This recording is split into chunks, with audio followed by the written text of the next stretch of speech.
What is life for Elon Musk? As I get older, I find that question to be confusing or troubling. I think particularly when you see the advancement of something like video games.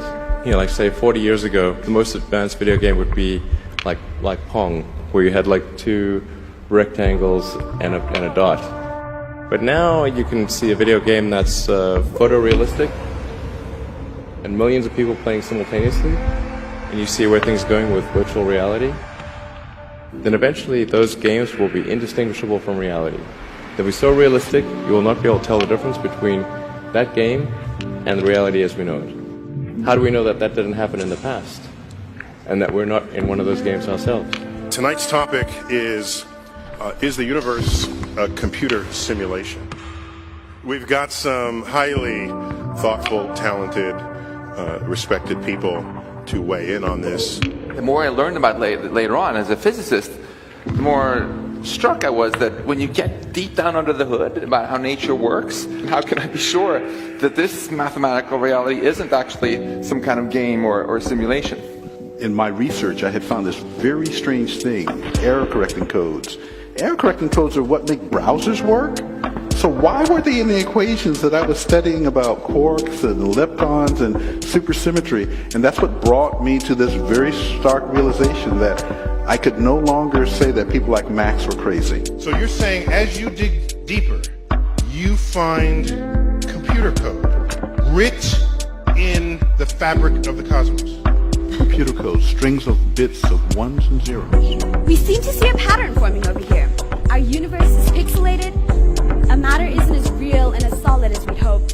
Our reality can be shut down, and we are ultimately informational, virtual beings so comparable to a computer program that it isn't a big jump to accept that we are possibly, no, we are probably living in a computer simulation. Sold a gun to a murderer so you can play video games? Yeah, sure. I mean, if you spend all day shuffling words around, you can make anything sound bad, Morty. Here, check this out.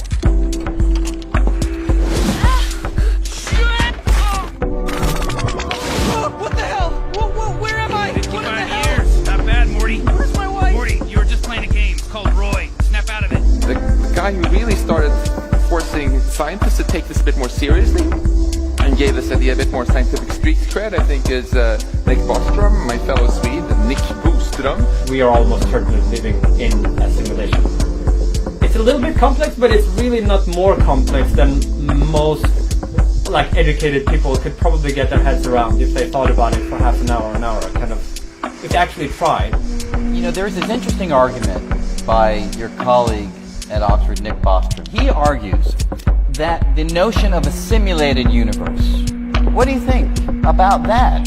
I can't see how you could refute it. I mean, I can't see how you would actually be sure that we're not.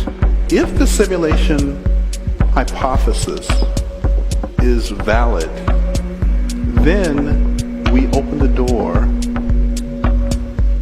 to eternal life and resurrection and things that formerly have been discussed in the realm of religion. And the reason is really quite simple, because as long as I have a computer that's not damaged, I can always rerun the program. If you're not sure at the end of the night whether you're actually simulated or not, my advice to you is go out there and live really interesting lives and do unexpected things so the simulators don't get bored and shut you down. There we go. Add new sim. Let's make him neat. He's going to be outgoing to be a celebrity, because I want him to be a celebrity, sure. Nice. Oh my god. That is freaking hilarious. What are you doing?